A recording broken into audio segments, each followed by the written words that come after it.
Welcome everybody.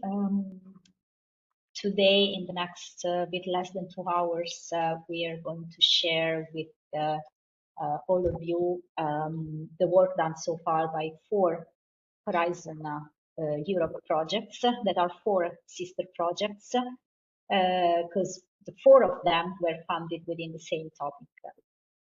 This is the second webinar organized in the HARTU project with the support of partners or with the support of sister projects. The first one, I think, is available on the HARTU repository. The registrations and the documents presenting during the first webinar are available in HARTU's website and LinkedIn page. That was run a bit less than a year ago, and it was dedicated to soft robots, to the design and implementation of soft handles, soft gripping for robotic arms, and it was run by the Polytechnic of Bari, which is one of the partners of the HARTU projects. Today and this year, we decided to dedicate the second webinar to one aspect of that the 4 projects have in common, but a lot of other European funded and co-funded projects have in common. That is the social sciences and humanities. So how aspects related to the role of humans within manufacturing context and projects, how can be designed, assessed, and how can be monitored in terms of impact on their well-being, but also impact on their acceptance issues, but also impact on ethic aspects, but also impact on how this will in a way change the profiles of workers, so the profile of the workforce, and possibly which new skills and competencies will be needed for operating in innovative production context. The 4 projects so today are going to quickly, in a way, because 20 minutes is quite quickly probably for the work done during 2 and more years of the projects, of the 3 projects, and for the, let's say, the last 10 months, the last remaining 10 months. So it's a let's say quick overview of what each of the 4 projects are doing in terms of social sciences and humanities. But we thought that this could be an interesting topic for first of all, for us to share our, let's say, best practices, for us to share our methodologies and assumptions in doing this work in the 4 projects, but also for possible, let's say, external participants to this webinar to know a bit more the way we interpreted social sciences and humanities to be able to contribute to research and development projects into the manufacturing and engineering areas. So today I'll try to quickly share the agenda. So just let me, okay. So this is hopefully the final version of the agenda. Marta, correct me if I'm wrong. Yes. Okay, so we are going to have the, let's say, the SMARTHANDLE, AGILEHAND, MASTERLY, and HARTU projects to present during 20 minutes the work done in social sciences and humanities.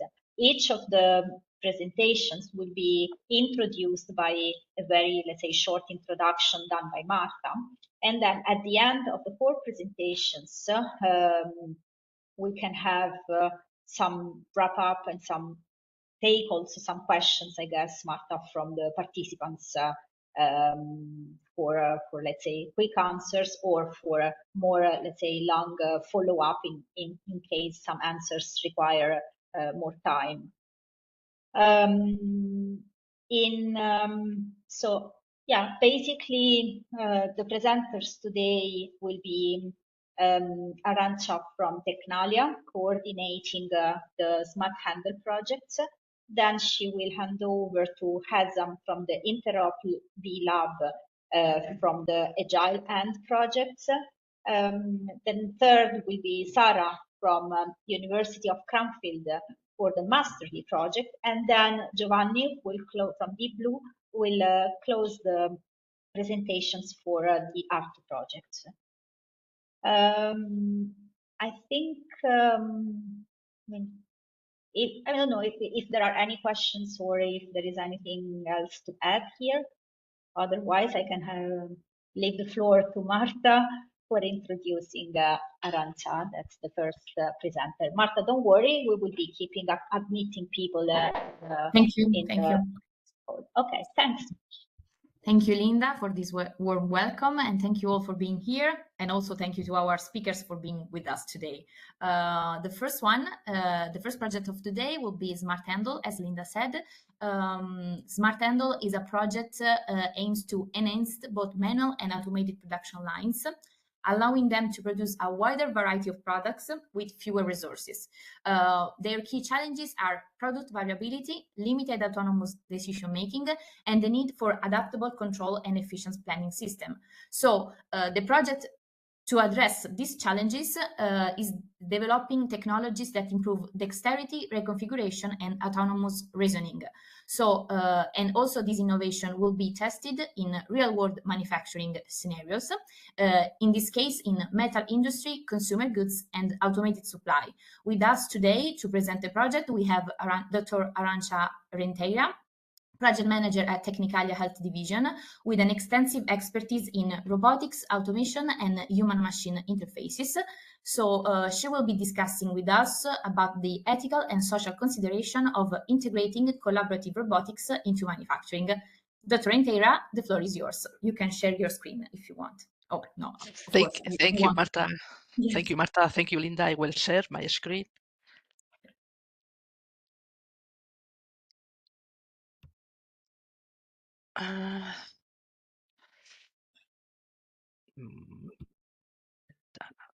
That one. Share. Okay. Can you see my screen?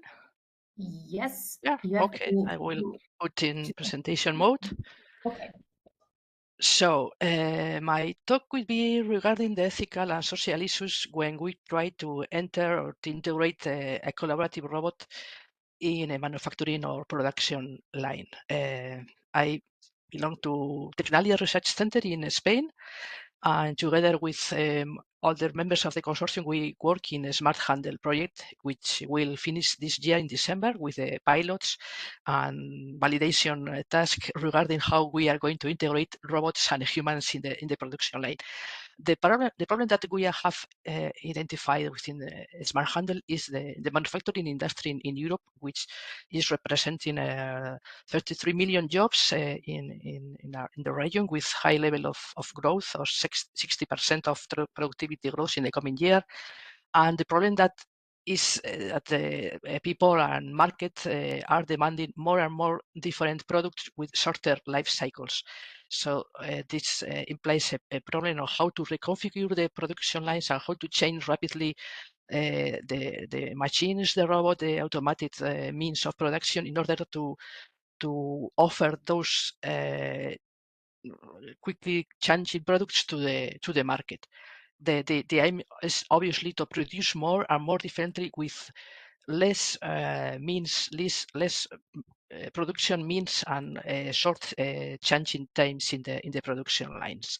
The objectives of the SMARTHANDLE project, you can see here, is obviously to focus on the more automation and intelligent development of new production lines, in integrating also collaborative robots, software based on artificial intelligence, and higher degree of parameterization of all the production means, but also we are trying to put the focus on how the workers will accept the presence of collaborative robots together with the workers in the manufacturing lines. And that's why we have a complete work package dedicated not only to the definition of requirements, but also to the definition and creation of design guidelines in order to have the human worker in the center of the design of the whole manufacturing. Sorry? I think our presentation is not shared. Yeah. Okay. I will stop. Yeah, the slides are not. Yeah, the slide we're not changing. Yes. Oh, okay. Sorry. No, don't worry. I will stop sharing and share again, maybe. Yes, you already stopped sharing. Yeah. I'm going to share. Maybe it is the second screen, I think. Okay. Can you see now? Maybe it's not the presentation. It's not full mode, but I guess it is the second screen. Yeah, I want change to full mode and keep like this. Maybe it's better. So you can see now the slide with the objectives of the project. Okay. I was mentioning that apart from all the research and development within the project on the technological part, artificial intelligence, reconfiguration means, high-level software, we are going also to focus on the definition of guidelines in order to have the worker in the center of the manufacturing lines. So the idea is to develop intelligent and reconfigurable agents within the project, both software and hardware agents, smart handling tools, and high-level accessorization and monetization of the lines. But as you can see, we will have also people working together with robots in all the cases that we are going to validate, both on the steel manufacturing, the pilots regarding consumer goods handling, and also the disassembly of car batteries. We will have people working together with collaborative robots, and this implies a lot of problems of acceptance, of safety, and everything. Why? Because we have the problem that a person and a robot must collaborate in a way that the people or the worker has enough rely on how the robot behaves when the robot is moving around the people. There is a complex communication and feedback loops between the worker and the robot that must be clear enough for the worker to trust that and to be safe enough with when he's working and moving around a collaborative robot. And what we can see is that now with the integration also of artificial intelligence within the robotic, we have more and more risk for the operator that maybe he doesn't or she doesn't know how the robot will respond to a specific posture of the body or posture of or the hands of the worker, are trying to see what will be the next step that the robot will take, depending on the position of the worker or the gesture that he does with his hands, his arms, or whatever kind of communication between the two, the robot and the worker. Here we can see some statistics that we obtained in a past European project that we did regarding the analysis of collaboration between workers and collaborative robots or interfaces between people and robots. And we were performing some surveys, and we obtained some information from a lot of people from different fields of industry. You can see here how they feel of the presence of robots in the manufacturing lines or in general in jobs in Europe. They think that the robots want still the jobs, but that the robots will be necessary, but they also will need some kind of careful management. So they don't trust 100% on the robotics part. If you see this statistic, this shows that people are accepting robots as far as they are in a well-limited working place, if the robot is in a manufacturing site, okay, they will accept, because usually the robot used to be in a very limited space with fences and a lot of safety measures in order to avoid any accident between robot and human. But if you see how they accept the presence of robots in another kind of environments like education, caring of elderly, or medical areas, the level of comfortability is decreasing. So we have to pay attention to this kind of issues when we are talking about how to integrate robots and people. About 75% of people think that the privacy data and the personal data could be in a risky way in the future regarding the use of robots and artificial intelligence in the everyday life, and also in the working life or working environment, where more and more a lot of data are being used. Some statistics also shows that the people usually disagree when they are asked about the importance of who could be the first thing to take into account. On one side, the economics and productivity of the manufacturing line with a robot, or the ethical and social issues when trying to integrate that robot. They think that the ethical and social issues should be also taken into account when trying to put a robot in the working place. Also, that from their point of view, they agree that up to now, too little attention is being paid to the needs of the workers when a manufacturing workplace is designed. The company usually defines all the manufacturing lines, all the tasks, all the machinery, thinking about the productivity, the cycle time, how many robots, how many machines, what is the best layout for the robots, for the machinery to produce more production in less times, and few times the comfortability or the well-being of the worker is taken into account. So the thing is that we should think about how the person behaves when his or she is working together with a collaborative robot. When there is a place where the arms, the hand, the body of the person is the same area where the robot also moves in a certain speed. It's true that the collaborative robot usually moves a bit slower, and when the robot is approaching to the human, the robot slows down. But on the other hand, the company wants a robot to perform rapidly the task in order to be proficient enough. So we have here a balance between how the robot is behaving and trying to produce the products and doing the tasks, and how the human worker has to behave in order to feel safe, to feel comfortable, but also to feel that he has the control or the decision about the task over the robot. So this is a balance not only on the physical part of the collaboration between human and robot, but also on the psychological part of the collaboration between human and machine. Here we have a lot of interaction, how the robot with a lot of sensors may interpret the movement of the worker, and just the opposite, how the worker interprets the movement of a robot, how the robot approaches to a certain point where the user is also doing some kind of task. So we must design a common protocol which is convenient both for the human and for the robot, in order to make the things be produced, but also in order to make the worker feel safe and confident enough.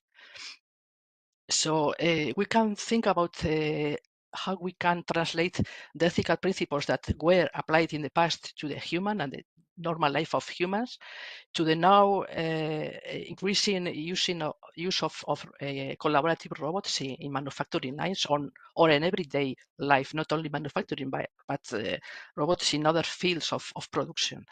And we can define those 7 principles that are recognized by experts in ethical and moral principles.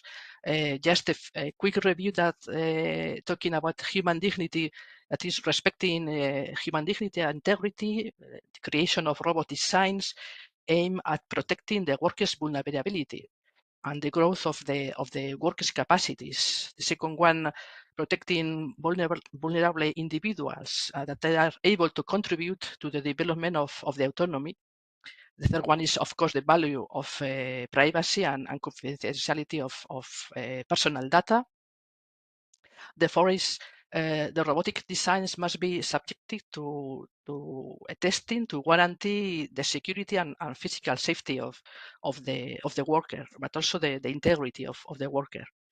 The fifth is the principle that means that potential harm must be minimized and the benefit must be maximized, improving the quality of life.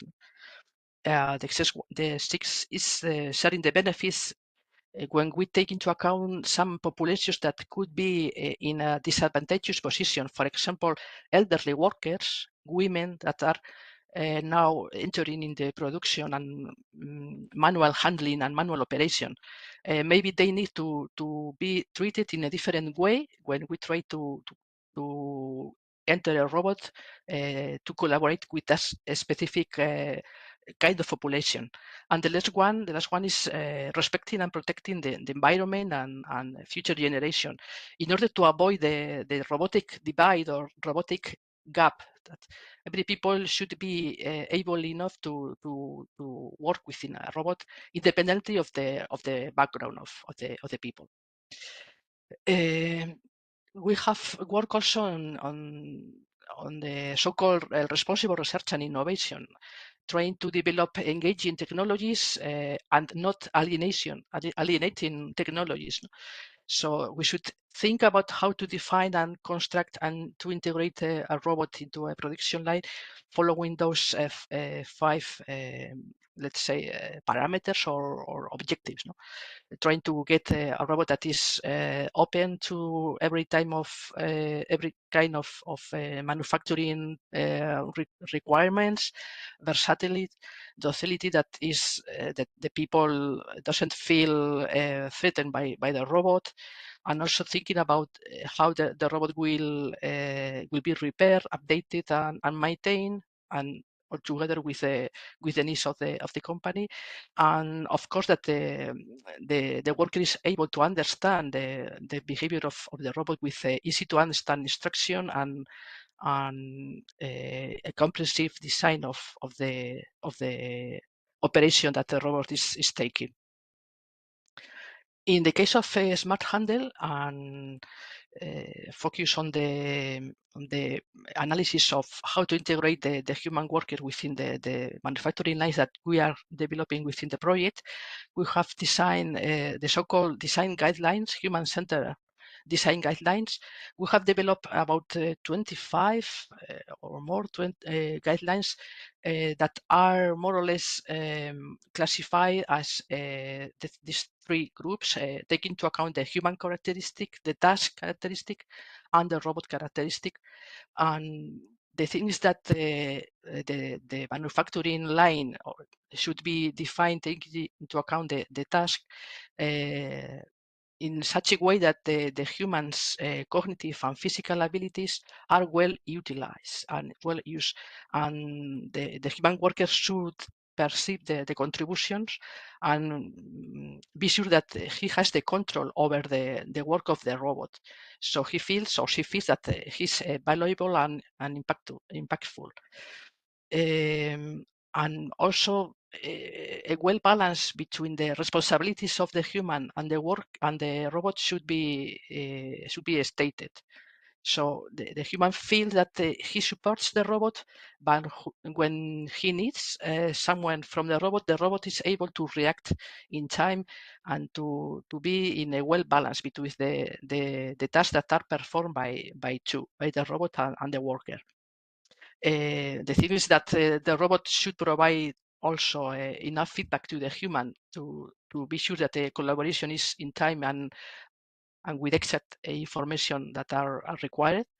That's why the robots should have enough sensors and means of sending the useful information to the worker, and just in the opposite side. And also that the human workers should have enough autonomy to take the exact decision when the robot needs, and also to control the execution of the whole tasks in the manufacturing and the decision making. So the balance between the robot and the worker should be the right one, in order to have the worker happy and with the feeling that he's safe and that he has the control over the robot.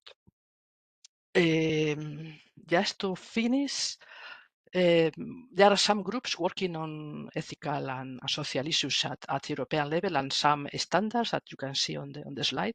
And we see that more and more different bodies and agencies are working on that part of the technology development when dealing with interactive robots, because not only in the manufacturing area but also in other areas, when robots try to be used, there are more and more problems regarding the acceptance and the social acceptance of interactive robotics by the people, not workers, but maybe normal people in their everyday life.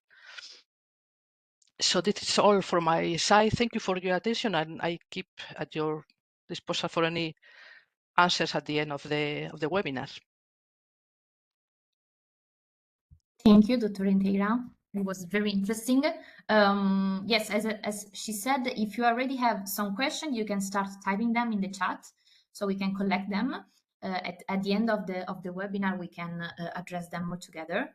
And now we can move forward to the next project. We have the project AGILEHAND, a project focused on improving the grading, handling, and packing of soft and deformable products.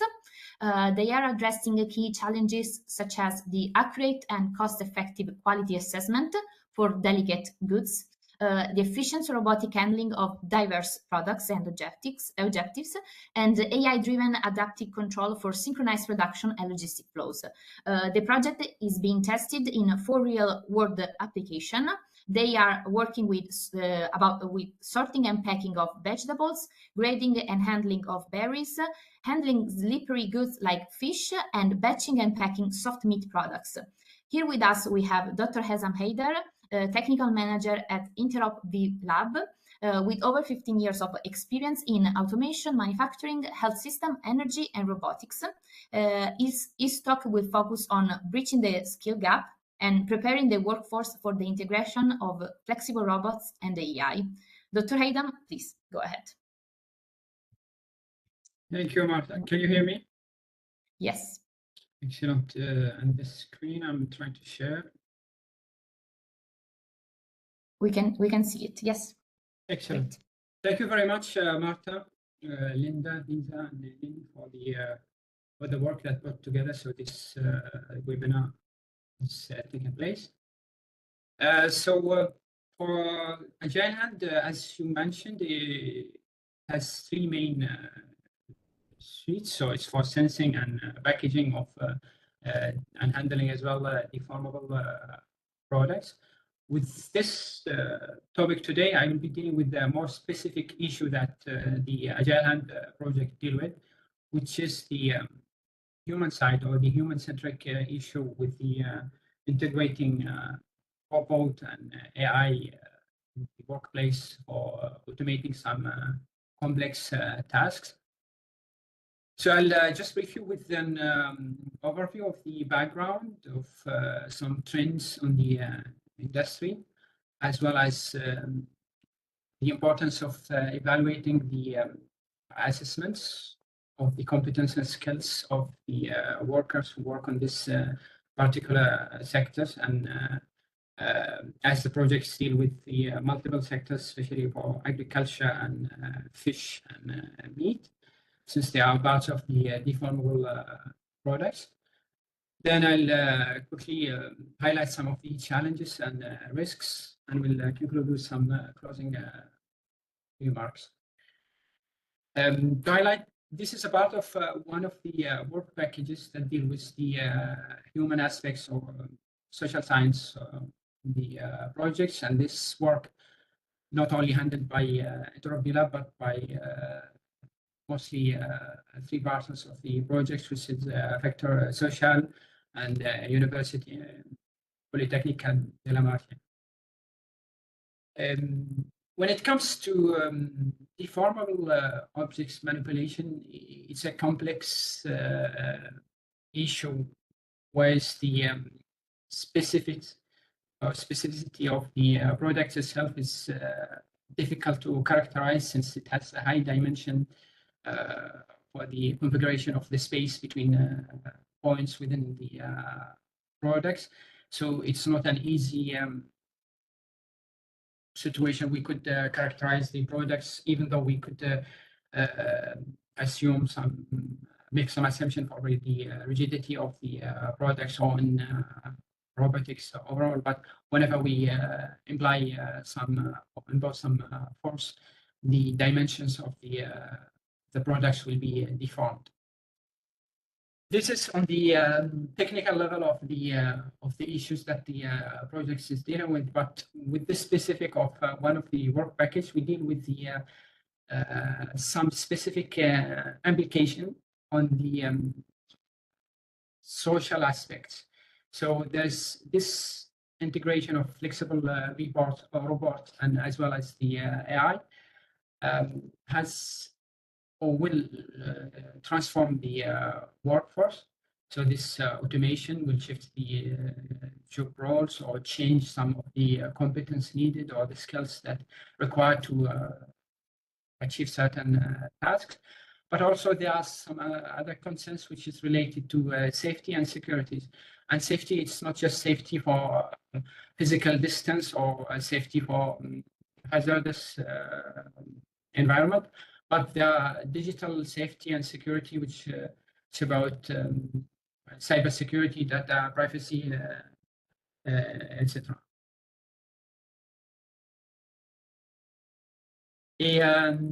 Some of the trends on the industry, it is, as I said, the integration of the flexible robot.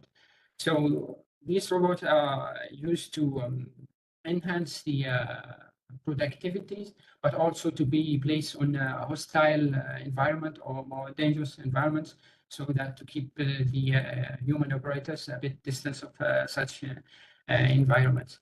But again, we come back to the essential of the specific focus of the work done here is the social impact. So we try to see what could be the double facets of this integration, which could be positive, where the productivity is increased, the robot is integrated in hazardous or the hostile environments. So, but there's a negative concern, which is job displacement, as well as the ethical dilemmas. In the European ecosystem landscape, the EU has some certain policies and some certain strategies or the initiatives that put in place, specifically deal with the integration of robotics and AI, such as the ethics guidelines for trustworthy AI Act, as well as the GDPR policy. And one of these initiatives that gets less mentioned, it is the Digital Education Action Plan, which promotes the adaptability of the workforce. So they could be up to date on the what exists on the what emerged on the market, and it's more focused on to be more human-centric, ethical, and transparent. There are some consequences of the rapid change of the work environment, which is the job displacement as we move towards more automated tasks performed by machines or robots. Some manual work or some manual operators will be displaced, and some workers might to place the competence they have already gained over the years. And then when they place to other, maybe some departments or sections, they might have skills gaps. And then there are some consequences of psychologies, whether it is on the stress on losing jobs, or maybe on the continuous digital monitoring, since there could be some systems in place to monitor how some tasks are performed. What we did in specific work within this aspect, which is the social application, we did the analysis in two use cases, which is the two pilots of the project, which is Santa Ursula and Rodoma. And they are not very big companies, but they represent what could be the wide range of what exists on the ecosystem landscape. So we have one Italian cooperative which processes small fruits, and then the family business which specializes in the frozen veg. For the data collection, we tried to put in place some method triangulation, which we use multiple methods. One is the semi-structured interviews, which has a diverse of the sources themselves, so it's staff, managers, and HR, and of course safety and security, and then questionnaires which was autonomous sent to the employees as well as the head of departments. One of the main things that came back is the need for skills assessments, and then what's needs for the skills assessment is first to identify the gap between the current and what is required. So you could analyze what are the weaks or the strength of the existing competence of the workforce in place to ensure the these competencies align with the organization goals or what is existed on the challenging market. And then there's a need for regular review, as there's a rapid change in technology. So to keep employees up to date of the competence in the market, but also to prevent so that their skills to be less used or obsolescence, and then to, of course, to comply with the, I would say, the industry standards. And then, of course, not to just focus on the job-specific technical expertise, but expand this to other soft skills which could be useful for more collaborative environments, as more technical platforms or tools are used. So the collaborations needs direct communication, open communication team work, as well as the problem solving techniques. What are the necessary skills for this for the changing rules? Since we are integrating a couple of robots on the shop floors or the environment of these companies, a continuous, I would say, oversees the digital competencies, so to improve the proficiency of the workers on using, as I said, digital tools, softwares, online platforms, and other digital resources. So the workers or the users are up to date, and then increase their awareness towards cybersecurity issues. So not to just expose the companies when they are using these digital tools. Then the ethical dilemma, where it is important to enforce the data privacy or the data security, respect the intellectual properties, and other ethical implication, as it's pointed out by the several EU policies and strategies. Then enhance the adaptability and flexibility of the workforce. So embracing new technologies, I would say willingness to learn and continuous improvements. And then, of course, collaboration capabilities, where work could be effectively and efficiently delivered with more digital channels. Then, of course, not to forget the safety awareness, where some safety protocols to be put in place. Again, highlighting the digital threats and cybersecurity, as well as some other soft skills which involves the problem solving and critical thinking. And this is involved some analytical and data visualization through using some dashboard, which is some of the digital tools that you used on in these companies, and use more data-based evidence decision making. So this is what's firstly on the skills to be acquired, but now second point is the safety concerns, and it's highlighted by Bradley curve. There are 4 stages of the safety culture stages of corporates or companies, and reactive.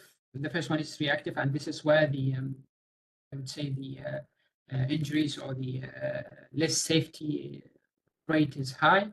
So there's misperceptions or individualism analysis of the risk, which could lead to some dangerous situation. Then dependent, where the communication is a little bit passive, where the employees just follow orders or use protocols that just communicated by the management without their involvement within these protocols. But it is less, the injury rate is less than the reactive, however, still a bit of medium risk. Then independent, which is more focusing on prevention, and it has a good active communication between the management and the employees. And then the best one, where the most of the companies aim at to achieve, is the interdependent, where is the dynamic of the teams, whether it is safety teams, operator teams, management teams, work on highly dynamic environment, and the perception of risk and prevention is high. Then for the OSH consideration, there are some certain aspects that we need to consider once we evolve to think of adapting the workforce so that they comply with the industry standards and regulations. We have to perform regular assessment to identify the gap of knowledge on safety, etc. And then the management should have a big, I would say, commitment on engaging employees, as well as encouraging employees, putting in place an open communication methods and direct method to communicate the risk and the safety concerns. Then for the safety behaviors, the management and employees should always promote the the zero tolerance towards the dangerous situations, raise the accountability of negligence, etc. And then facilities and equipments and environments. There should be a regular check on the maintenance and availability of safety facilities and equipment, as well as continuous maybe feedback on the digital threats as well. For the teamwork, it's always a culture of the corporate, so there should be a mutual understanding for mutual responsibility to prevent dangerous situation or a hostile environment, and to put in place the required protocols and standards. And then, of course, for the reporting or the communication, there should be a transparency on communicating and reporting safety incidents and accountability. Then for developing programs, there should be adaptive and dynamic programs which corresponds to the rapid changing on the technological advancement on the market or the industry. And then, of course, we put it in a final step, which is continuous monitoring on what is provided for the as tools and digital tools for the safety to be monitored non-stop and regularly. Some of the key elements that should be highlighted on the coming period or the future, though it might not be addressed within the left time of the projects. There should be some AI-driven safety tools and systems, and then analysis of psychological impacts on the integration of AI and flexible robot, and then, of course, developing adaptive training programs. And this is sum up my presentation. Thank you very much for your attention. Thank you, Dr. Haidar. We can now move to the next project. Okay, the third one is the Masterly project, which is developing flexible robotics solution to meet the demands of modern production lines. So they are combining modular grippers with advanced robotic technologies, all enhanced by AI-driven control and perception for autonomous operation. They are developing these technologies and they are validating them into 3 industrial use cases. They are working with elevator assembly, logistic and packaging for sportswear, and aeronautic production. With us today, we have Dr. Sarah Fletcher, the Principal Research Fellow at Cronsfield University, specializing in industrial psychology and human-robotic interaction. She leads the Industrial Psychology and Human Factor Group, focusing on trust, acceptance, shared awareness, and safety in manufacturing. A presentation of today will explore how to optimize worker acceptance and well-being in a human-robot production system. So, Dr. Fletcher, over to you. Yes. Good afternoon, everybody. I'm just going to try and share my screen now. Okay, hold on, bear with me.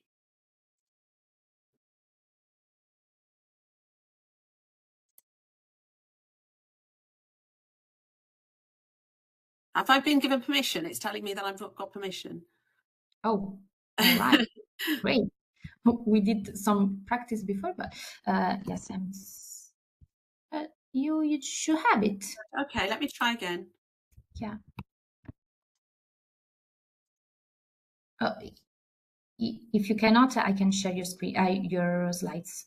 That's no problem. Yeah, I did a couple of alterations, so I'd like to try and share them. Okay. Try one more time. No, it's just showing me that.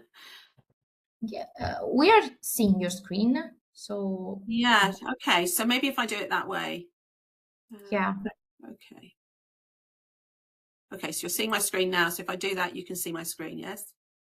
Yes, we. So Okay. yeah. Is that working? Okay.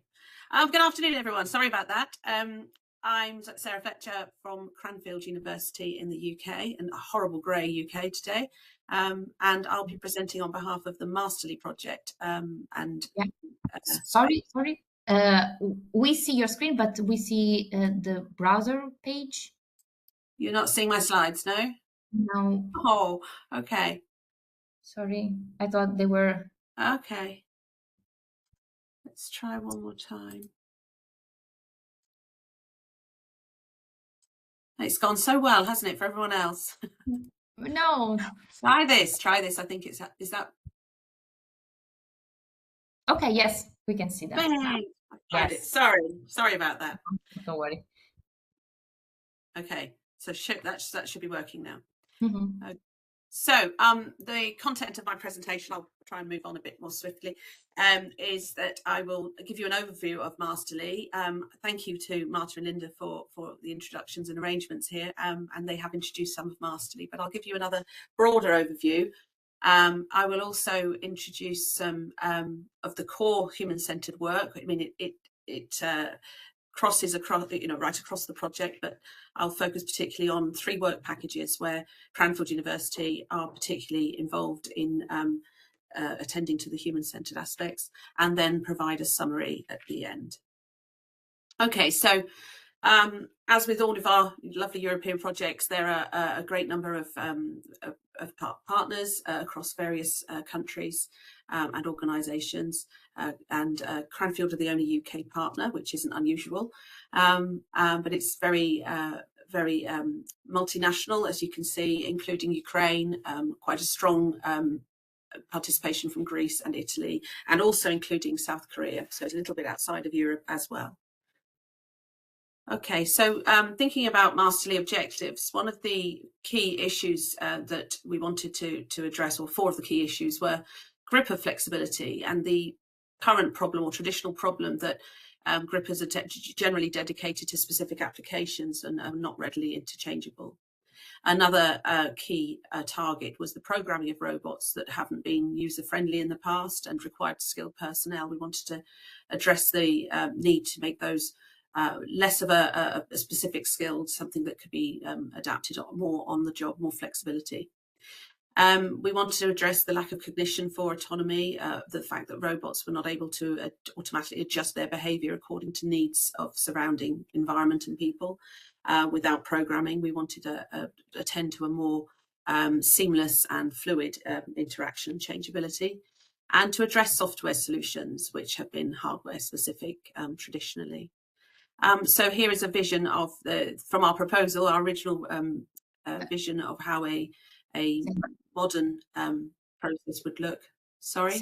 Sorry to interrupt. We are seeing the first slide. Oh, no, really? Yeah. I'm not having much luck. I thought it was an issue, but yeah, no, I think we are seeing the first slide. Okay. But we can see your mouse moving, so I think I think it is the second screen. If you just move the slides to the other screen, it will show up. Mm-hmm. I'm not quite sure what you mean. Maybe you can click the slide to the left side. Or disconnect from the other screen, the easiest way.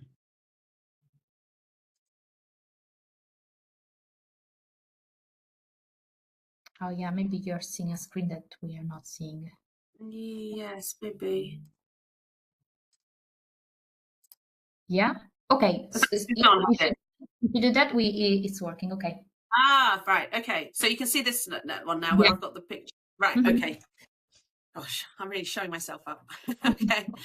So going on to this slide then, as you can see on the left-hand side at the top there, those are the issues that I was discussing, the limitations of traditional production lines that Masterly is attempting to address. And below that, you can see a set of objectives that we've targeted, which is to, I won't go into these in great detail because largely these are technology based, and the purpose of today is to focus on the social science. But obviously you can see objective 3 is to develop user-friendly interfaces for robotics machines, control and programming. But as I will explain as we go through, the human-centered or user-friendly approach crosses other aspects of the project more widely. So just to go through our use cases in Masterly, we have the Kleeman elevator control electrical cabinets assembly use case that you introduced, Marta, earlier on. So the current state is obviously a very highly manual operation involving quite small scale assembly, and the vision is to move to a more collaborative system, which would reduce the need for manual application of manual tasks that are unskilled, repetitive, not particularly healthy, not very enjoyable for the human operator to perform, thereby enabling them to focus more on the more skilled and cognitively satisfactory tasks. And we have some KPIs that are beyond the ones that I've listed there. I'm focusing very much on this in this presentation on the human-centered aspects. So we're aiming for reduction of manual tasks via the implementation of robotics by around 50% improvement, productivity in terms of cycle time reduction of a 40%, which isn't necessarily a human-centered approach, but it relates to the other issues below that, which is to focus on psychological impact and increasing worker acceptance of the new systems by 15%. And the cycle time reduction is also a key driver of improved ergonomics by reducing task time and musculoskeletal risk. So reducing the amount of time that the operator is engaged in posturally or physically demanding strenuous activities that are not very conducive to well-being. Moving on to the decathlon sportswear, logistics and packaging use case, we have the current state where manual operators walk through large areas of a warehouse and pick orders, individual orders for packaging and sending out to customers.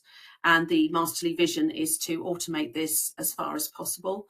Again, reducing manual strain like the Kleeman case, and to focus on improving the human enjoyment of the task, allowing them to focus more on the quality control and skilled aspects of the task, and removing the physical manual handling strain.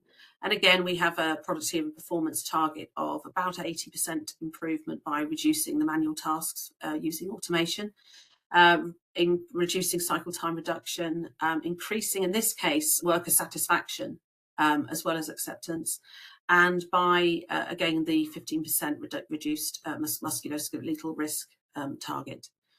And then finally, I do apologise. Oh, no, that's right. So the Aeronova task, use case task, is currently a task that involves quite heavy manual handling, moving large components in aeronautics around. And our target is to implement a human-robot system, which actually is not as collaborative as the other two use cases, because the aim here is to replace that heavy manual handling and the risk of injury and collision that it involves, focusing on allowing the human to conduct the smaller assembly tasks, the more cognitively skilled tasks, and take away that dangerous heavy lifting. And again, there you can see some human-centered KPIs, and the description of the improvements that we're trying to achieve there, very similar to the other ones. So moving on to what we are doing in terms of the human-centered analysis. In work package 1, it's worth mentioning we engaged in some user-centered requirements capture. And then in work package 4, we focus on user-centered design of interfaces. And for that, we have adopted a 3-stage or 3-spoke methodology. One aspect of the methodology is to really focus on understanding what the human currently does.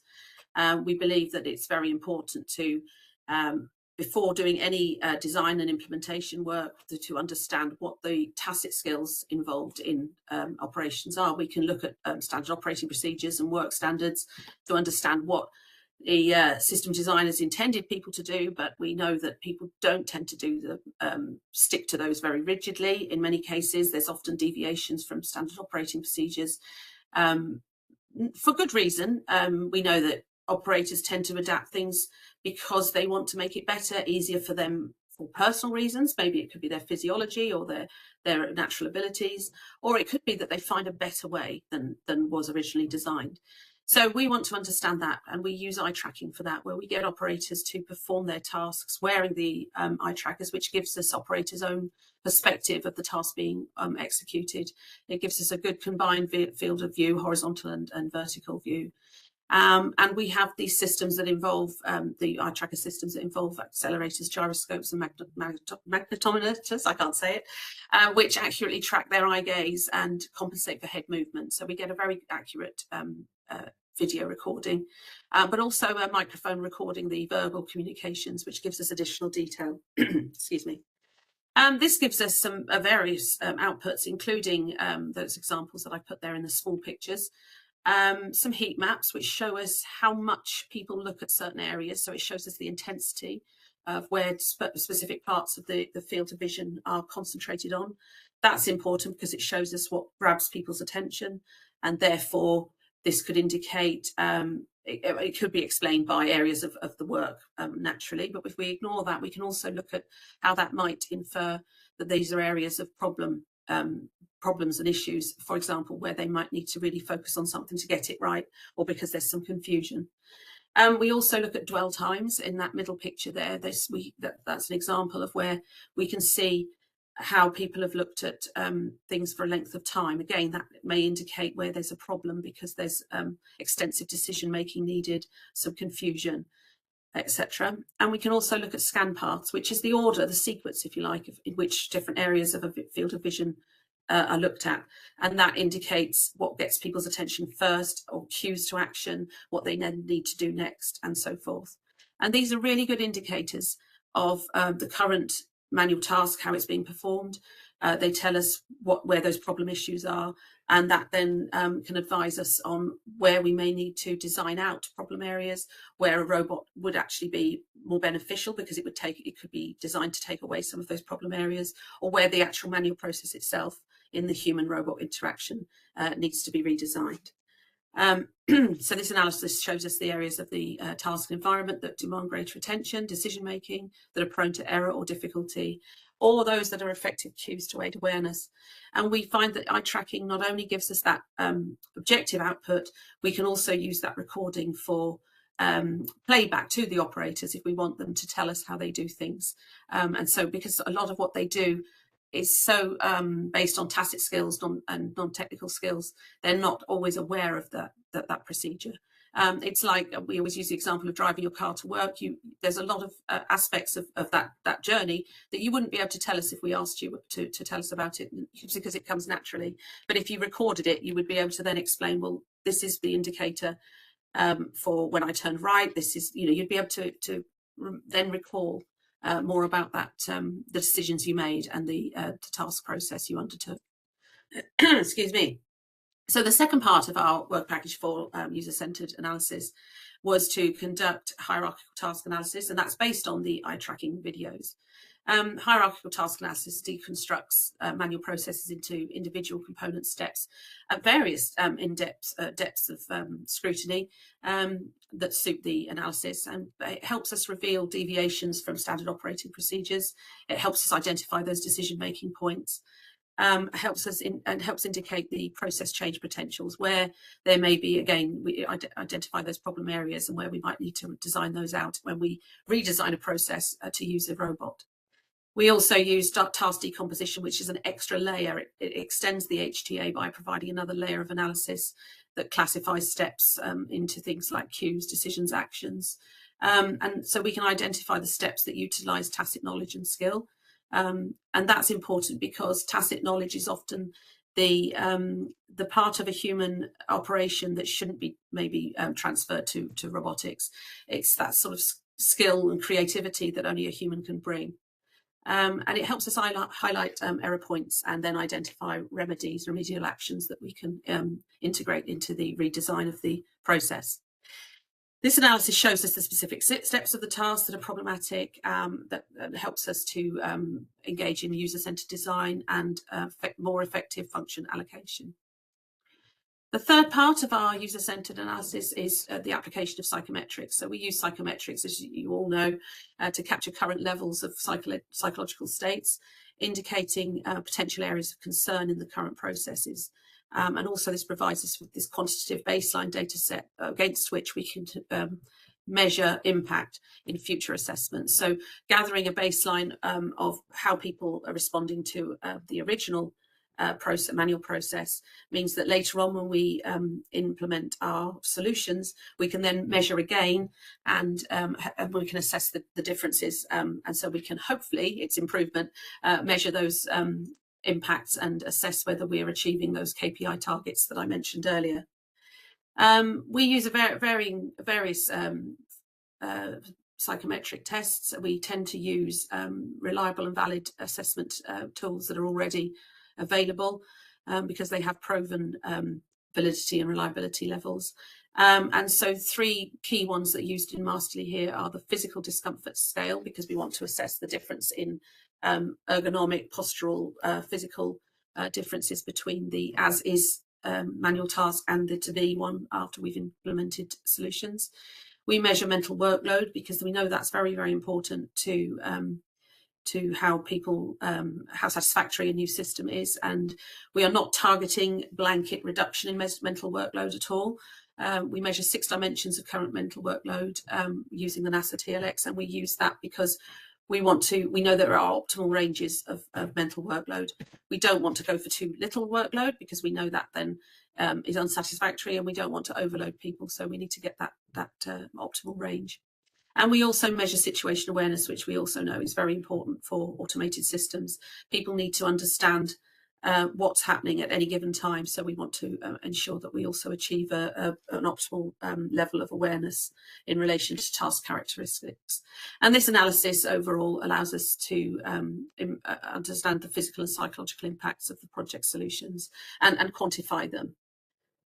So those 3 together allow us to understand the user-centered design of interface, to improve it, to understand what needs to be allocated to a robot better. In work package 6, we are undertaking a methodology, we're defining a methodology to assess operator acceptance and psychological impact. We have our tried and tested methods, but we understand that these are often quite generic, and we want to apply them to the specific context of Masterly and then understand how they might be developed for industrial systems per se. So for that, we are undertaking some exploratory studies in the use cases, because this is the only way we can get a fundamental idea of how people envisage systems being changed. And when I say people, I mean the subject matter experts, the users themselves, the end users. They are our experts in these manual processes, so we want to utilise their input as much as possible. So we put the end users and operators into small groups in human-centered, and ask them to undertake human-centered design activities, which is to co-design and redesign, if you like, solutions. We give them stickers and graphical activities. We show them videos and give them creative materials to use. There's some examples on the right-hand side in those photographs there. Excuse me. We also use that opportunity for group discussions and brainstorming, using a semi-structured format which allows them to freely speak and generate their ideas. And using this method, this kind of free and flexible method, they can locate successful and problematic task environment characteristics. They tell us what works, what doesn't work, what they want to see, what they don't want to see. So that it gives us the as-is current state viewpoint, but also what they envision for the future. It allows us to capture their attitudes and perceptions related to the acceptance of new technologies and processes. So we can also, at this opportunity, also give them some of those psychometric scales that I described in the last slide, so that we can also sort of get a gauge on how they feel about these their tasks in that way. And we can identify change management enablers and barriers, those things that they tell us that we know is going to optimise the integration of the new systems, and what are those things that might prevent them, so we can work on those. Excuse me. So the analysis provides us with qualitative data from real operators or end users that indicate the key human factors that we need to focus on in specific use cases. And as we do that, the key part of these exploratory participatory design workshops is it engages the workers. They are giving us their feedback on these new designs that are going to be implemented. And that means that they start engaging, they can see their feedback being implemented as the process goes along. That optimises buy-in, essentially, and their acceptance of the new systems. We also engage in experimental studies, and we are now at the stage of just starting to begin these. And these are for targeted assessments of prototypes. We base them on the exploratory results in that what we've learned in those participatory design workshops and focus group discussions beforehand help us to understand the issues that we need to focus on. But we also need to look at specific aspects of those objectives that I presented right at the start of the presentation, which is looking at the interface and communication modes, looking at different types of grippers, and also taking behavioural measures. So it's things like the task time, remember the cycle time that I mentioned, looking at errors, and looking at those that broad range of issues that we know we need to look at. In those experimental studies, we will measure physiological and psychological reactions in different conditions so that we can triangulate these multiple methods. We include the eye tracking, as I've previously described, because we can use eye tracking in experimental conditions as well. We measure stress responses such as heart rate, skin conductance. Sorry, I've spelt that wrong there. We can measure neurological activity responses. So the frontal cortex blood flow measurements, which indicate stress and decision-making activity. We can analyse facial and emotional changes. And we can also use motion capture for physiological analysis as well, and we can feed that into CAD modelling as required. These various techniques we support with qualitative data collection as well in experimental conditions. We know we should never rely just on objective measures because they tell us how much things change or are changing. They don't tell us why. So we always triangulate with qualitative assessment as well. So when we measure, for example, heart rate and skin conductance, and if we see deviations and variations, we will accompany that with questioning people, interviewing them, and asking them why things changed at those peaks and troughs and times as well, so that we understand not only the how much but also the why. Okay. Moving on to work package 7, which is the final work package I'm going to talk about in terms of human-centred analysis. This concerns standardisation, and it's about creating a roadmap towards human safety in standardisation. And as you can see from the clip from our general agreement there, we're aiming to focus on 3 main aspects, which is understanding the open or vague areas or missing norms.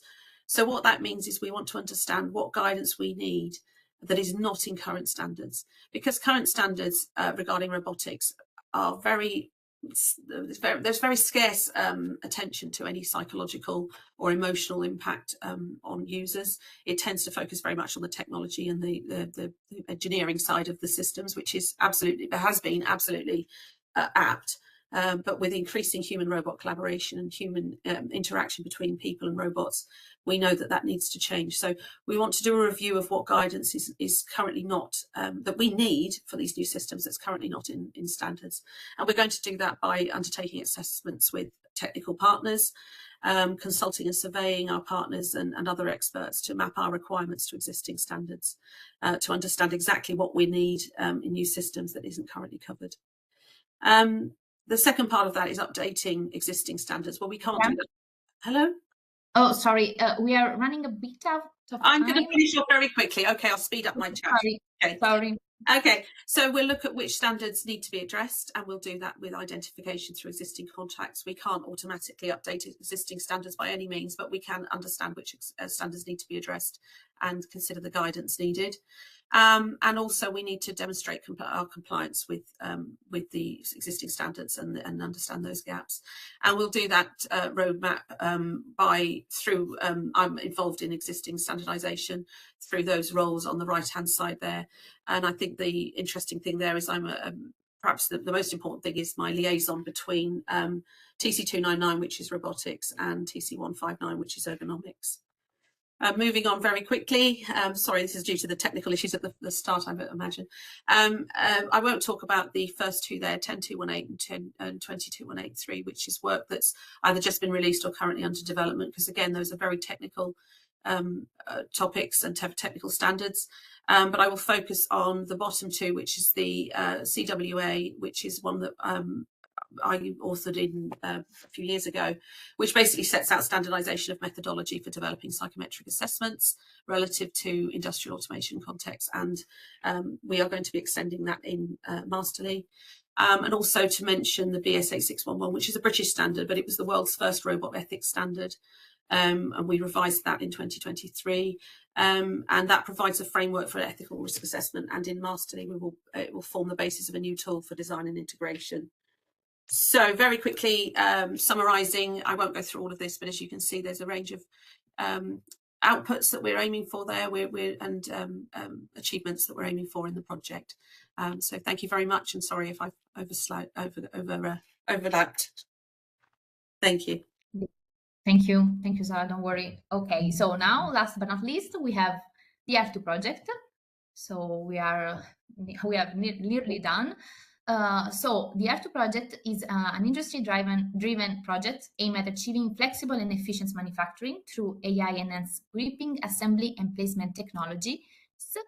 By developing adaptive grippers and learning system, HARTU enables production lines to handle a wide range of products in terms of shapes, materials, and size, enhancing flexibility, reconfigurability, and the overall efficiency of the production line.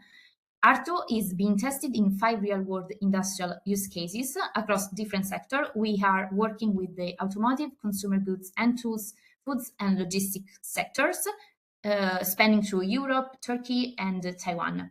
With us today, we have Giovanni Pignoni, a researcher and designer from Deep Blue, specializing in human-computer interaction and human factors. His expertise lies in cognitive workload assessment using eye tracking and its real-world limitation. Today, he will introduce us to the human-AI team interaction model and how it advances human-AI collaboration. Please, Giovanni, the floor is yours.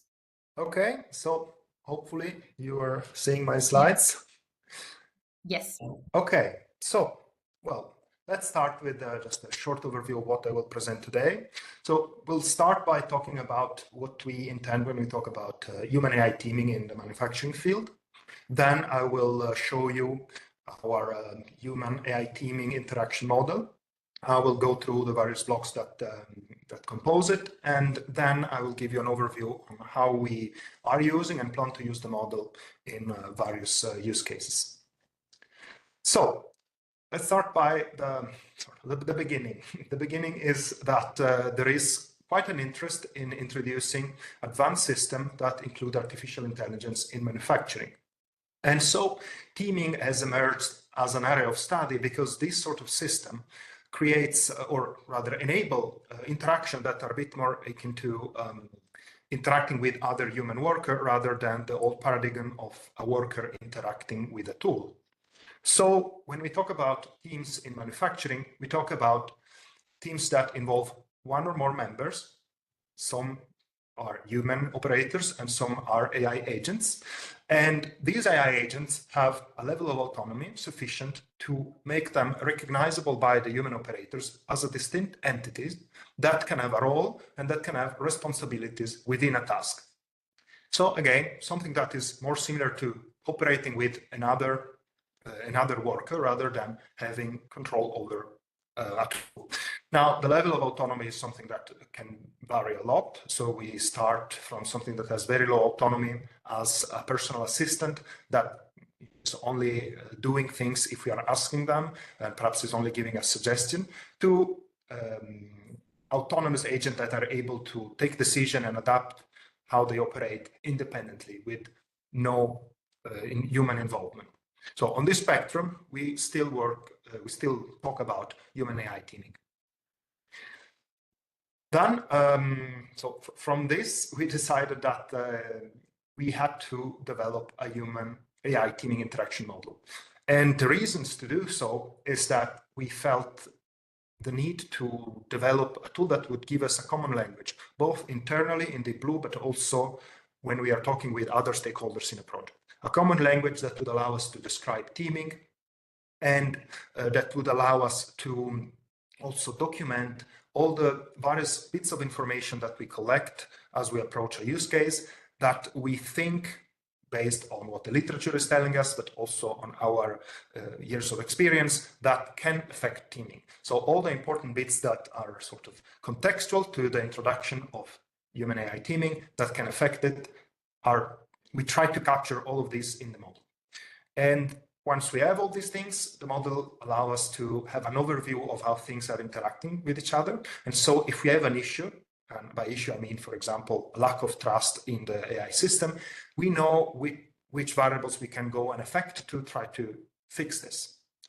Finally, at the end of the project, we might want to do validation of a system, and this model is also helping us to find out which things are most importantly in that use case to be validated, and also how we can validate them. And I'll go again through all of these things as I explain the model. So this is the model itself, and don't worry if it's too small to read. I'm going to go through each block one by one. But the overview is that we have from the outside inward, we have two blocks that are the environment and the task. These are the context in which the team is supposed to operate. So where they are operating and what they are supposed to do. And they are part of the model because we think that the team can be a unit that is asked to do multiple tasks and can operate in multiple environments, but still it's affected by these two blocks. So it is part of the model, but it's somewhat separate. In the middle, we have everything that make up the team. So the two protagonists, the agent and the operator, and what makes them interact, the mediator. So let's look a little bit deeper at each block. First, I would start from the environment. The environment, as the name suggests, is about collecting information on where the team will be deployed. But this is not only physical information. It's not only about the ergonomics and location in a factory. It's about also the cultural organization of the company, for example, internal policies, but also the ethical and legal framework we might have to work within. And as you can imagine, this is quite important, especially now that there are new regulations, the AI Act, that will increasingly regulate how we introduce AI systems. So we need to have an overview of that. And finally, we also need to have an overview of what is what are the economical requirements and the performance requirements that might come from the stakeholders. And this is something quite critical because every intervention, like the introduction of an AI system, will have a very real cost. So from the beginning, we want to start to have an idea of what the various stakeholders expect to get out of this intervention. And this is quite important because it's what we can refer to at the end during the validation to see, did we create a system that actually satisfies what we were set out to do? And if not, well, then we can backtrack and find out what went wrong. Then on the bottom, we have the task. And again, this can start by just describing what the team is supposed to accomplish, breaking it down in subtasks and goals, but also it should capture a bit more information about the demands that the task will have on the operator and the AI system. So are we talking about physical demand as lifting heavy objects, or mental demand of solving problems, making decisions, and also how the task is affecting the interaction between the AI system and the operator. That is there an overlap between them? Do they need to cooperate in certain parts of the task and work independently in others? This is all things that we want to capture in the task. That's pretty much the wrong one. Okay, now we go to the core of the model. This is the team in itself, and the team is sort of split in two. We have again the two protagonists. On one side, the agent that is further split in the software part and the embodiment part.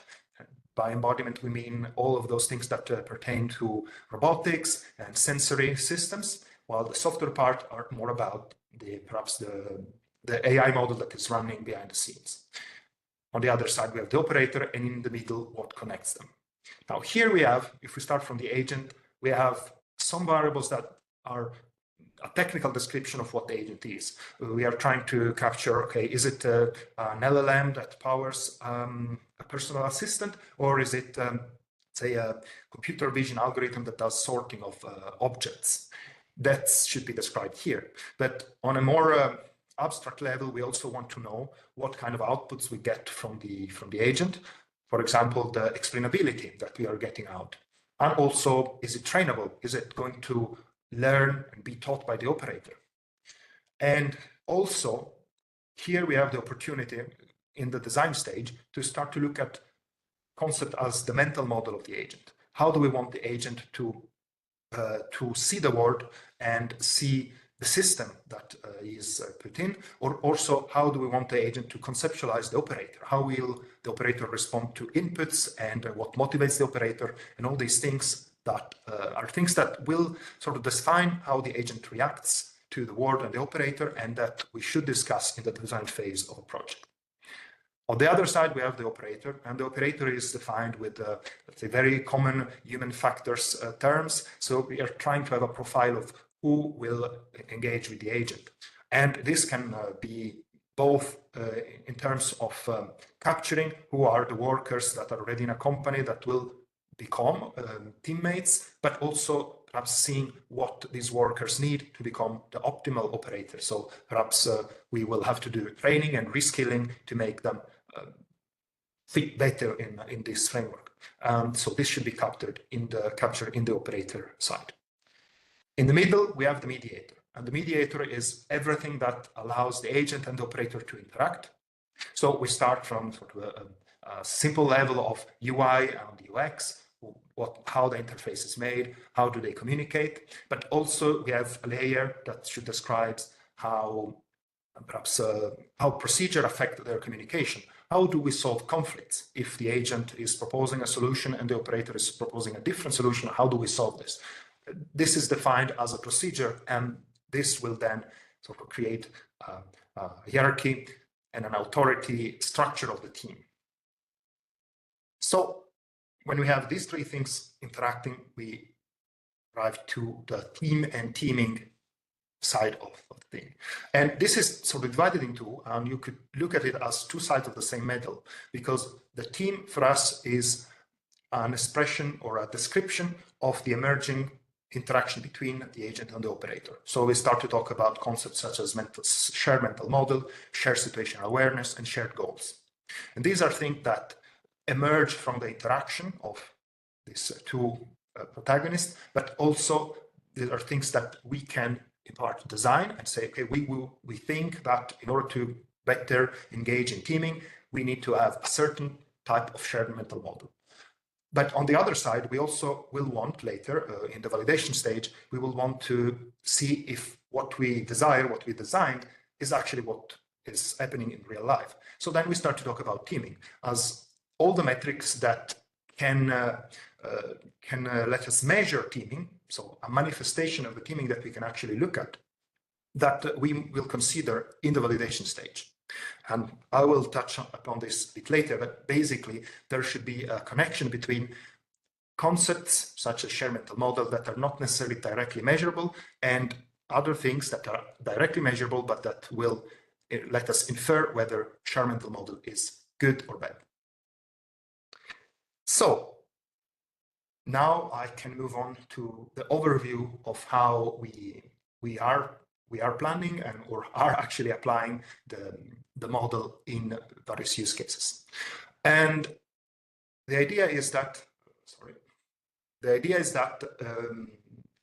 we would if possible, start early in a project to apply the model. And we would start at the beginning by collecting context and requirement information. So in this stage, basically the teaming model is a container of information, and it guides us in collecting information. So it helps us while we are conducting workshop and interviews with stakeholders to ask the right question and make sure that we have a complete overview of what the teaming is supposed to be, at least for what is actually defined at such an early stage, and what are the requirements that the stakeholders have. And also the main output at this stage is that we are able to identify if there are things that haven't been discussed by the other stakeholders, and then as mediators we can go in and ask the right question and elicit certain reflection from them. For example, if you take an example one of HARTU's use cases, this is from TOFAS. We have a task where a robot and an operator are supposed to pick and place parts from a container. And so at the beginning of a project, we would go in and talk with the partner at TOFAS, or also the technical partner that will perhaps implement the solution, and start to gather information of all the information about what the task is supposed to be. Perhaps document the as-is scenario, how the task is being now carried out by the operator on his own, and how the task is expected to be at the end of the project, the to-be scenario. And in this case, perhaps we have an idea that the task is still going to involve an operator. The robot should do most of the work, but an operator will still be there in some capacity. So we know there is a form of teaming, and we can go on with this information and refer to it as we go forward in the project. So after we have sort of solid basis of gathering all this information from the other stakeholders, perhaps we go through the design stage of a project. And in this stage, the model helps us as a repository of information, because we refer to what we collected earlier, but also it helps us mediating the design. And I think a good example of the mediating process is the work that we have done with the definition of roles. The definition of roles starts from the need of being able to discuss in plain words with the other stakeholders and define what do we expect the two team members to do. And so we have created a narrative model of teaming, a narrative model of the roles that basically creates, or we try to map at least a comprehensive list of roles that the AI agent and the operator could have in a team, and allows us to do a discussion. For example, here again is for the example from TOFAS of what combinations could work. For example, here we had among the desired combination, we had an independent AI, so an AI that is doing most of the work, paired with a passive user, so a user that is almost not involved, or a collaborative AI that is doing a good part of the work, but then has to perhaps ask for help to an helper user when there is an unforeseen situation. So we had this discussion in a workshop with our partner TOFAS, and we try to find out, okay, why are these the desired combination, and why are these the sort of the optimal combination that we might have. And also, if you see here in the list of roles that we propose, we also have a few that are definitely not desirable, such as a faulty AI and a clumsy user. And these are actually here to have a discussion on what happens when we have human error in our system. Is the system resilient to human error, or whether we have an AI that malfunctions? Is the system resilient to malfunctions of the AI? So we can also have a discussion about those cases. So again, this is a narrative approach to the definition of roles. It is not producing requirements on the development of an AI system directly. It's more about having a discussion early on with the other stakeholders and imagine how the teaming can play out. And I think this is quite important, because as it has come up already earlier today, there is often a lack of discussion on what the operator will do. We end up having perhaps underutilized workers where the technology is sort of taking the first the spotlight, but this can create a situation where you have an operator that is not really engaged in what he is doing, because we are only applying leftover allocation. If we early on have a discussion and we imagine how the operator will interact with the AI, then it's possible to have a meaningful relation between the two and actually have a teaming that is positive and sustainable.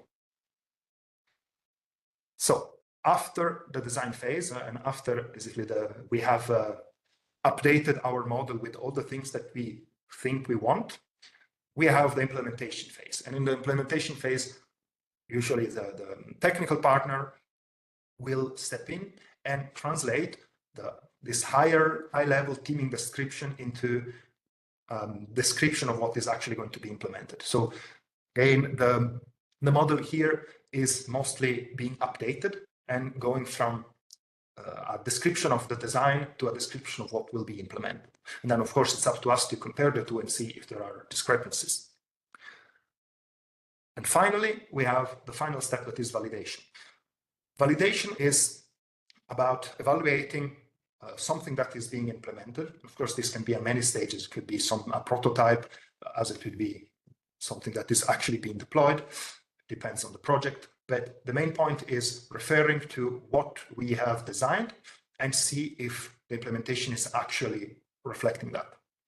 And the main use of the model here is, first of all, as a reference, because hopefully, if we have gone through the entire process, we have very clear requirements coming from the first two steps, but also it should give us an idea of which teaming variables are most important in a certain scenario. So, for example, again, if we believe that a certain shared mental model is of particular importance, and this is quite often the case because the shared mental model is one of the variables that really enable teaming with multiple team members, then we might want to organize a validation plan that includes some things that can make us infer, that lets us infer if the shared mental model is structured correctly. But since shared mental model is not something that can be measured directly, then we look at things like adaptability, whether the team is able to adapt to different situations quickly on the fly, or their communication. And the model is also suggesting this connection. And so it's used to translate high-level concept into concept that can, or actually not concept, but variables that can be measured in the field. And finally, on the validation, I would like to add that we are not only looking at human factors variables, so we're not only talking about mental models and workloads and things like that, but the validation should include also requirements that relates to KPIs, productivity, safety, legality, and ethics. And all these things are hopefully captured in the task description and the environment description so that we have a reference to compare our results against. I think that's about it. Maybe a bit over time, but just to summarize, we think that the human AI teaming interaction model can be quite beneficial to many of our projects because it allows us to have common understanding with all the stakeholders and discuss teaming early on in simple words, find issue early, and also have an idea of how we can modify our system to affect teaming and correct this issue.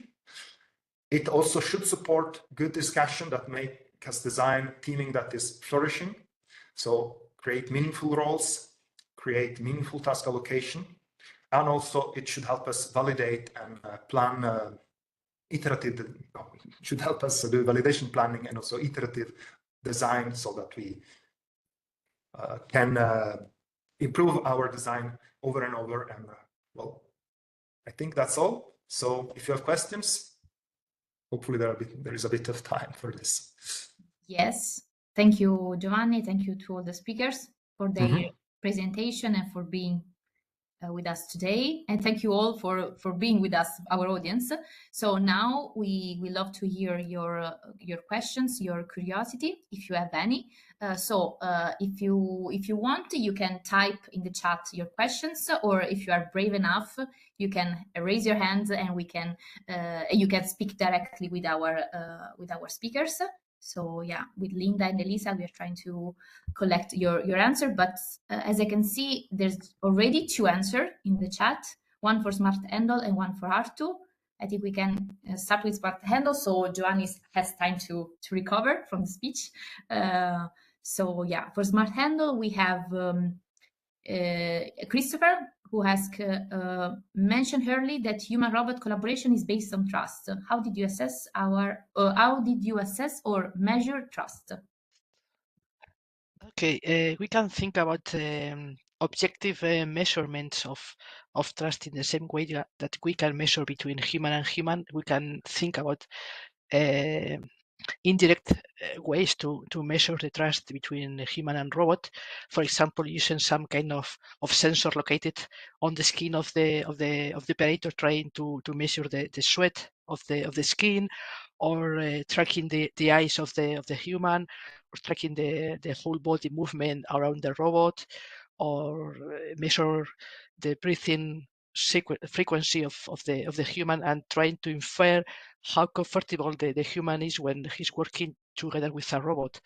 This is one way to measure in an indirect way, and also we can, of course, do interviews of how the operator feels after having shared the workspace with a robot and checking their feelings. I think it could be a way to measure the trust. Thanks. Okay. Welcome. So, Christopher, if you want, you can give your answer, your question to Giovanni yourself if you want, or I can read it. I don't know. It's okay. But sure. I was listening to your presentation. So as it says, could you give an example of a real-world task that you expect your AI agent to be engaged with collaboratively with a human? So do you? Because I mean, the human AI teaming interaction model, it's not an AI agent in itself. This is more of a framework for us to design systems where an AI agent is involved in. But if you are asking about the example by TOFAS, then perhaps I'm not the best person to ask this, because this is being developed by TOFAS, not by Deep Blue. So what in Deep Blue we are developing is a model that is a descriptive model. So it's not, it's more, at least for now, mostly a way to organize information that describe the human AI teaming and all the factors that go into it. And eventually it will should also give us some information to at least predict how some things interact with each other. But there isn't, it's not an AI model. Regarding the TOFAS example, that's one of the use cases within the HARTU project, and that particular use case is about sorting object out of a container. But yeah, I think if you want to know more about that, perhaps one of my colleagues is more suited to answer, because I haven't worked directly with that use case myself. No, that's fine. Thank you. Yes. So next question is for Masterly from Hannah. Could you share some more information about the experimental procedure? Do you use the prototypes that have been developed in Masterly? Hi, thank you for your question, Anna. So our experimental work has been delayed slightly because the prototypes have been delayed slightly, which is typical, isn't it, in research? But the experimental procedures will be human participant studies to test, yes, prototypes from the cases that have been developed in Masterly. So that will involve, for example, I think Chris, who's just been talking, is actually one of my team. So he's just been out to Greece, to the teaching factory there, to test some prototypes out there, and there will be more of that kind of experimentation. If it's possible to do experimentation in our own lab using mock-ups that are based on the prototypes being developed by our technical partners across Europe, then we can do that too.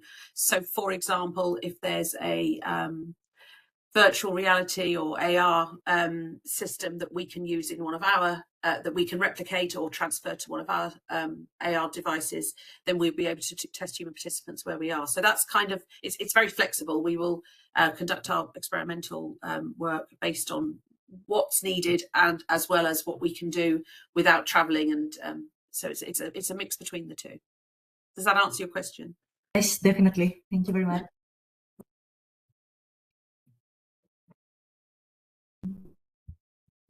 Oh, yes, we have a hand raised. So, Apostolis, please go ahead. Yes, hello. This is Apostolis, coordinator of Masterly. First of all, before getting to the question, just a big thank you to the organizers. Quite interesting workshop or webinar, and thanks to all the participants. I think we had the chance to hear a lot about this interesting topic related to SSH in robotics. My question is perhaps towards all of the participants. It's mostly related on how we can assess the trust, but also other SSH aspects in the different cases of robotic applications. Either this is a simple interaction of the operator with a robot, like for example, sending voice commands, or in a different case of cooperation with a robot in the shared workspace, or even difficult in real collaboration with a robot like manual guidance. So is there a difference on assessing these factors, or we should consider them all under a common agenda, let's say? Who would you like to answer? I could start briefly. Please go. Thank you very much. It's an important question, and it's a complex question as well. Assessing the human factor within such type of projects is always influenced by how biased are those we are conducting the study with. So if we are collecting, let's say, a survey, or we conducting an interview, there might be a bias on the answers that we will be receiving from the operators or the managers of the shop floor. So these answers will, just subconsciously, they think of what could be the sequence or consequences of the integration of such tools. So, for example, we always talk about losing jobs or the stress of job displacement. So the answers of operators will be in a direction where they try to protect their jobs, or insinuate the less needs of, I would say, training programs or the settings of integrating these tools. So the best scenarios, I wouldn't say it will eliminate everything, but it is to do a cross evaluation. So to collect the interviews, to collect the surveys, and to conduct a focus group, and then to verify the collected answers based on the answers with those who provided this based on focus groups. So that's these answers are more close to the, I would say, the appropriate answer. Thank you very much. Okay.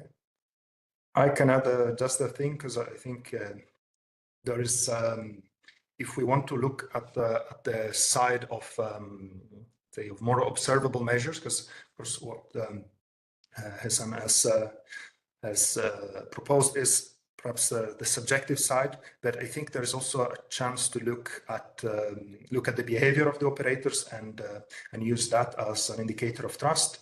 This of course depends on the system, but there are things that can be used as an indicator of trust. And a simple one that I could think of is just look at how much they rely on a system, whether if they have an option to avoid using it, that could be already an indicator of trust. So it all depends on how the system is of course put in place. But if they have an option to override the system, you might see if they have a bias.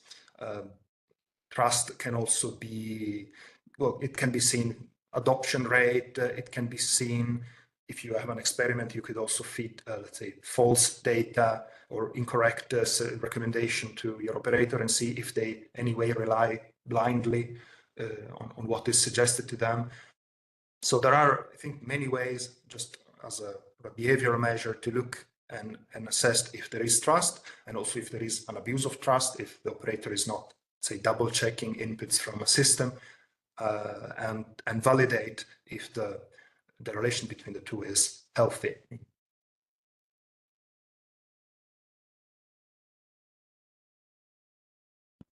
So I take the floor again, Marta, and take the chance to thank everybody.